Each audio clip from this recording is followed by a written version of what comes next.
दोस्तों, आज हम आपके लिए महात्मा बुद्ध की ऐसी कहानी लेकर आए हैं जिसे सुनकर आप अपने अंदर उठ रहे गंदे और वासना के विचारों को अवश्य रोक पाएंगे। उससे पहले अगर आप भी भगवान बुद्ध को दिल से मानते हैं और उनके सच्चे भक्त हैं तो कहानी को पूरा सुने और चैनल को सब्सक्राइब करके कमेंट बॉक्स में नमो बुद्धाय अवश्य लिखें। एक बार एक युवक गौतम बुद्ध के पास आया और गौतम बुद्ध से बोला कि हे बुद्ध, मेरे मन में इतने गंदे विचार क्यों आते हैं?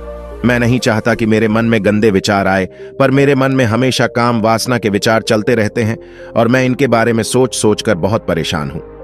मेरी ऊर्जा और समय यह सब सोचने में ही नष्ट हो जाता है और इन सब के विचारों की वजह से मैं कभी भी शांत नहीं रह पाता और मैं हमेशा ही स्त्रियों को देखकर मोहित हो जाता हूं, अपने आप को रोक ही नहीं पाता।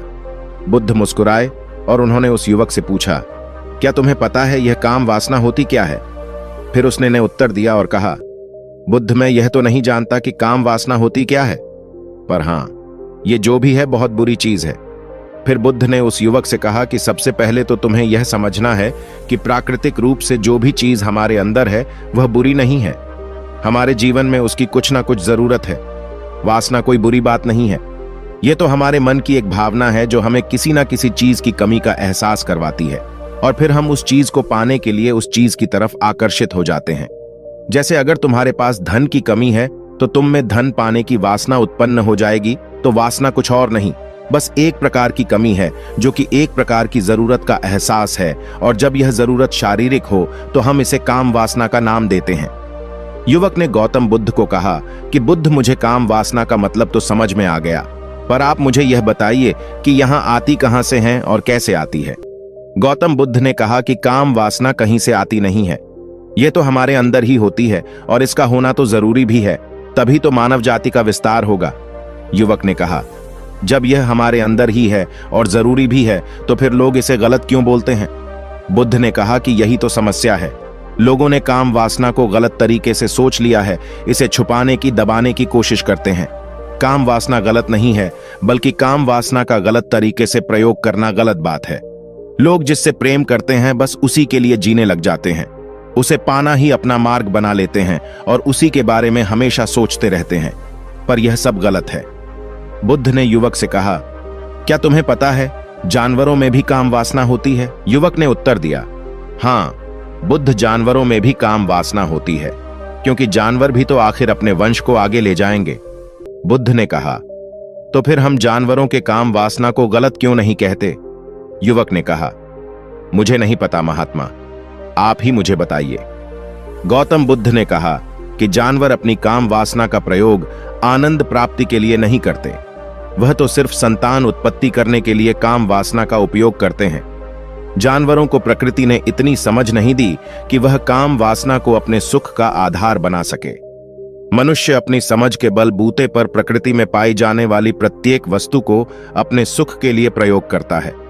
हम इंसानों ने ही काम वासना को अपने सुख का साधन बना लिया है, जबकि प्रकृति ने तो हमें अपने वंश को आगे अग्रसर करने के लिए दिया था, लेकिन इंसानों ने इसे अपने जीवन का परम लक्ष्य बना रखा है और इस तरह से काम वासना का आ जाना गलत है। युवक ने पूछा, महात्मा जी, ये काम वासना हम पर हावी क्यों होती है? क्यों यह हमेशा क्यों आ जाती है? तब गौतम बुद्ध ने कहा कि सुनो, अब जो मैं तुम्हें बताऊंगा उसे तुम ध्यानपूर्वक सुनना। काम वासना का सारा खेल तुम्हें समझ आ जाएगा। तुम्हें तुम्हारे सारे सवालों का जवाब मिल जाएगा, बस तुम्हें ध्यान से सुनकर समझना है। एक बार की बात है, एक आश्रम में गुरु और उनके शिष्य रहा करते थे, जो रोजाना आश्रम के बाहर स्थित गांव में भिक्षा लेने के लिए जाते थे। उस आश्रम का एक शिष्य जिस गांव में भिक्षा लेने जाता था, उस रास्ते में एक नदी मिलती थी। एक दिन उसने देखा कि एक युवक वृक्ष के पीछे छिपा है। वह उस युवक के पास गया और उससे जाकर बोला, भाई, तुम इस वृक्ष के पीछे छिपकर क्या देख रहे हो? युवक ने कहा, अरे तुझे नहीं दिख रहा क्या कि मैं क्या देख रहा हूं? तब शिष्य ने नदी की तरफ देखा तो वहां पर कुछ युवतियां पानी भर रही थीं। तब उसने उस युवक से कहा, अरे भाई, वहां पर तो युवतियां पानी भर रही हैं, इसमें छिपकर देखने वाली क्या बात है? तब वो युवक शिष्य की तरफ देखकर उससे कहता है, अरे पागल, तुम्हें दिखाई नहीं दे रहा क्या कि कैसे यह परियां नदी से पानी निकाल रही है? जरा उनकी अदाओं को तो देखो, उनके कोमल शरीर को देखो। उनकी पतली कमर मटके को उठाते समय बाल खाती है और उनके बाल उनकी कमर पर कैसे लहरा रहे हैं, मानो सुंदरता बिखर रही हो। शिष्य ने फिर नदी की तरफ देखा और इस बार वह इसे देखता ही चला गया। अभी तक तो कुछ भी नजर नहीं आ रहा था और वह बिल्कुल निर्भय था। उसे किसी भी बात का कोई डर नहीं था। लेकिन अब वो छिपने लगा और उन युवतियों को देखने लगा। और जब वो छिपकर उन युवतियों को देख रहा था, तभी वह अचानक अंदर से कांप गया और उसने कहा कि यह मैं क्या कर रहा हूं? मैं जो कर रहा हूं वह सही नहीं है। मुझे यहां से चले जाना चाहिए। और फिर वह जल्दी से वहां से चला गया। वो आश्रम पहुंच जाता है। आश्रम जाकर वो अपने कार्यों में लग गया। लेकिन जो अभी वह देखकर आया था, वही उसकी आंखों के सामने बार बार आ रहा था। उसके मन में वही दृश्य चल रहा था। उसका मन वही सब कुछ देखने के लिए उतावला हो रहा था। उसका किसी भी काम में मन नहीं लग रहा था। सुबह होते ही वह जल्दी ही भिक्षा के लिए आश्रम से निकल जाता और उस नदी के पास वाले वृक्ष के पास जाता, जहां पर वह युवक पहले से मौजूद रहता था।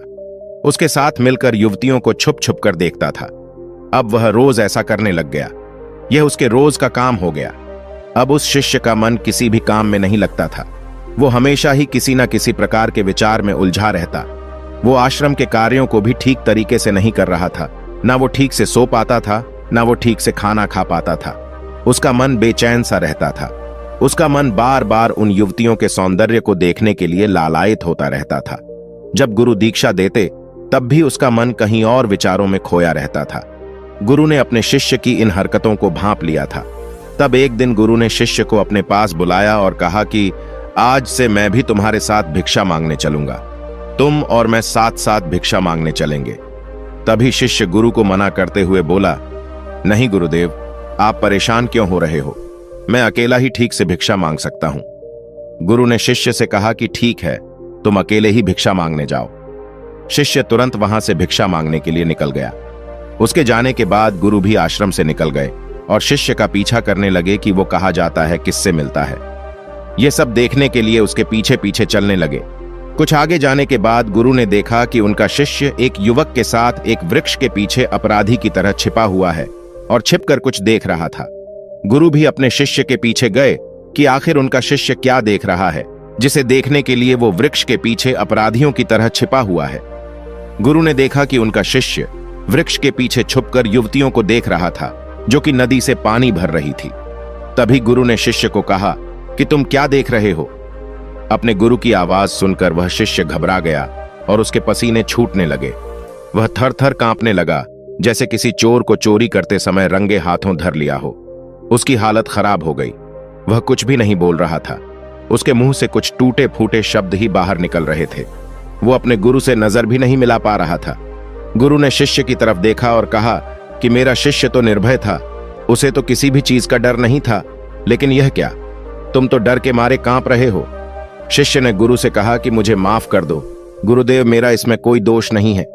उस युवक ने मुझे बहका दिया था, लेकिन आपसे मैं वादा करता हूं कि आज के बाद मैं ऐसा कभी दोबारा नहीं करूंगा।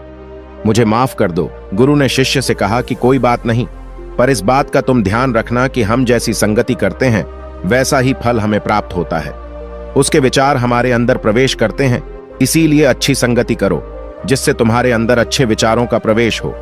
फिर गुरु और शिष्य आश्रम लौट आए और फिर से आश्रम के कार्यों पर ध्यान देने लगे।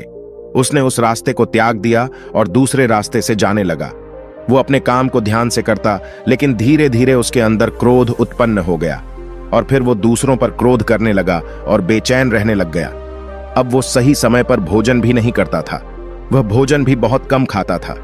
एक रात गुरु शिष्य के पास आए और उसे बोले कि अब तक तुम कितनी बार अपने वादे से मुकर चुके हो। यह सुनकर शिष्य अपने गुरु के चरणों में गिर गया और रोने लगा। रोते रोते ही उसने गुरु से कहा कि गुरुदेव, मैं कई बार अपना वादा भूला हूं, फिर वादा कर लेता हूं, लेकिन हर बार मैं वादा भुला देता हूं। मेरा मन मेरे नियंत्रण में है ही नहीं। मैं बहुत कोशिश करता हूं कि मैं अपने मन से सारे बुरे विचारों को निकाल डालूं, लेकिन मैं चाहकर भी ऐसा नहीं कर पा रहा हूं। फिर गुरु ने शिष्य को कहा कि चलो मेरे साथ। गुरु शिष्य को आश्रम के बगीचे में लेकर गए और शिष्य से कहा कि देखो, यहां पर कुछ नाली बनी हुई है, जिससे नदी का पानी इन पौधों तक आ रहा है और यह पानी एक निरंतर भाव से बह रहा है। क्या तुम इस पानी के बहाव को रोक सकते हो? शिष्य ने कहा कि हां गुरुदेव, मैं इस बहाव को रोक सकता हूं। फिर शिष्य ने मिट्टी उठाकर उस नाली में डाल दी। वो पानी कुछ देर के लिए रुक गया और फिर कुछ समय बाद मिट्टी के ऊपर से पानी बह गया। गुरु ने शिष्य से कहा, अरे यह क्या, यह तो पानी रुका ही नहीं। फिर शिष्य ने कुछ मट्टी पत्थर उठाकर उस नाली में डाल दिए और फिर कुछ समय के लिए पानी रुक गया, लेकिन फिर उस पत्थर के ऊपर से पानी निकल आया। फिर गुरु ने कहा कि यह क्या हुआ? पानी तो फिर से बह गया।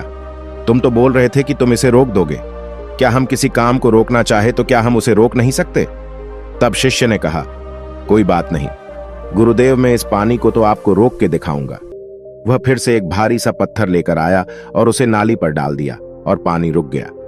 तब गुरु से कहा कि देखा गुरुदेव, मैंने कहा था ना कि पानी को मैं रोक दूंगा। मैंने पानी को रोक दिखाया, आपकी बात मैंने पूरी कर दी।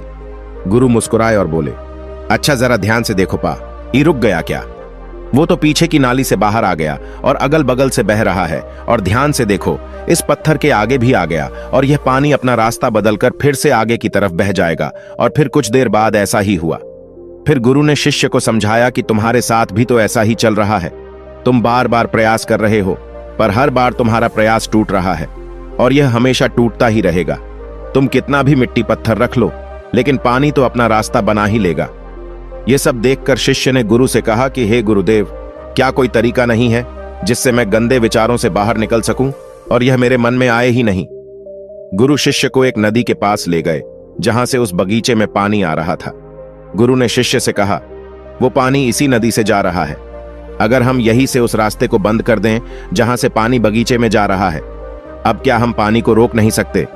शिष्य ने कहा कि हाँ गुरुदेव, अवश्य ऐसा हो सकता है। मैं इस पानी को यहीं से बंद कर देता हूं, तब आगे की नाली में पानी जाएगा ही नहीं और फिर बगीचे में पानी जाएगा ही नहीं। फिर शिष्य ने नदी से जाने वाले रास्ते को बहुत मेहनत करके पत्थर और मिट्टी डाल डालकर बंद कर दिया और गुरु से कहा कि गुरुदेव, मैंने पानी को बंद कर दिया है, अब यह पानी बगीचे में जाएगा ही नहीं। तब गुरु ने कहा कि अगर पानी बगीचे में नहीं जाएगा तो पौधों को पानी कहां से मिलेगा? उन पौधों को तो पानी की आवश्यकता है और उन पौधों में कुछ पौधे तो ऐसे हैं जिनको रोज पानी की आवश्यकता है। वह तो मुरझाकर मर ही जाएंगे, उनका क्या होगा? पानी तो हमें खोलना ही होगा। शिष्य ने गुरु की बात सुनकर वापस नदी से जाने वाले पानी का रास्ता खोल दिया। तब गुरु ने शिष्य से पूछा कि अगर हम इस नदी के पूरे पानी को बगीचे की तरफ कर दे तो क्या होगा? तब शिष्य ने जवाब दिया कि गुरुदेव, वहां पर जितने भी पौधे हैं वो गलकर नष्ट हो जाएंगे, वहां पर कुछ नहीं बचेगा। फिर गुरु मुस्कुराए और बोले, तुम इस बात को समझो कि हमें किसी भी चीज को रोकना नहीं है, बस हमें हमेशा संतुलन बनाए रखना है। कम पानी से भी पौधे नष्ट होते हैं और ज्यादा पानी से भी पौधे नष्ट होते हैं। हमारा जीवन संतुलन से ही चलता है। गुरु ने शिष्य से कहा कि अगर मैं तुम्हें कहूं कि तुम आम के बारे में मत सोचो तो तुम्हारे मन में सबसे पहले किसका चित्र आएगा? शिष्य ने कहा कि गुरुदेव, मेरे मन में तो पहला चित्र आम का ही आएगा।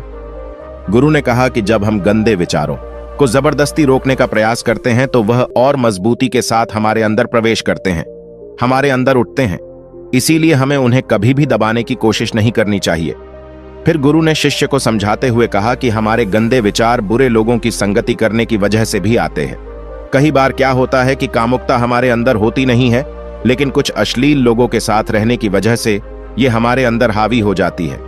फिर शिष्य ने कहा कि गुरुदेव, आप सही कह रहे हैं, मैं अपने मार्ग से भटक गया था। फिर वह शिष्य उस रात बहुत ही चैन की नींद सोया। सुबह अपने कार्यों को पूरे मन से किया और फिर सुबह वो भिक्षा लेने के लिए उसी रास्ते से गया जहां वह युवक आज भी वृक्ष के पीछे छुपकर उन युवतियों को देख रहा था। वह शिष्य नदी पर गया जहां वह युवतियां पानी भर रही थीं। उसने उनसे पानी मांगा। उनमें से एक ने उसे पानी पिलाया और उस सन्यासी शिष्य के चरण छुए। शिष्य ने उसे आशीर्वाद दिया कि तुम्हारा कल्याण हो। उसका मन सकारात्मक ऊर्जा से भर गया।